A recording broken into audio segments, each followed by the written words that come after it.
ซีเสียงรักทักทำนายว่าใบที่เก่านั้นนาชีวิตเกิดมาเหมือนความมืดมนสูญสิ้นความหวังกระทั่งคนรักอับจนกาบชู้และหูเศร้าดนจำจนเศร้ามองวิกลายเสียมสีที่หวังทุกครั้งดังว่าเธอจึงไม่เมตตายามทุกข์โศกมาล้างลามาลาย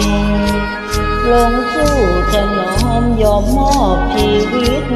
เพียงกายแต่แล้วเขายังไม่ไหวกับปลายดวงใจล้ำลาสองมือพนม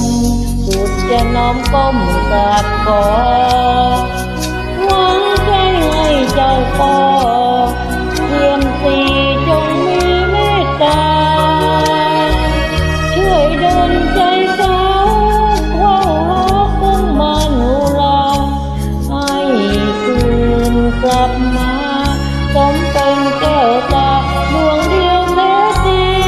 ง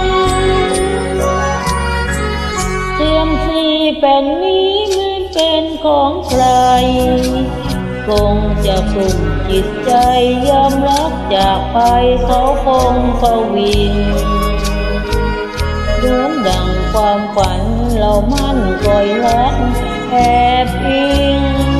ผิดพลั้งยังมาทนนิ่งไม่จริงดังคำสัญญา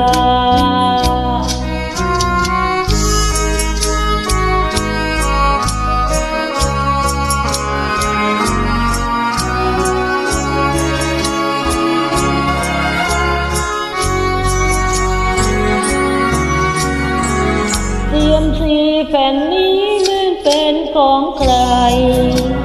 คงจะกลุ่มจิตใจยอมรับจากไปเขาคงประวิงเหมือนดังความฝันเรามั่นคอยรักแอบอิง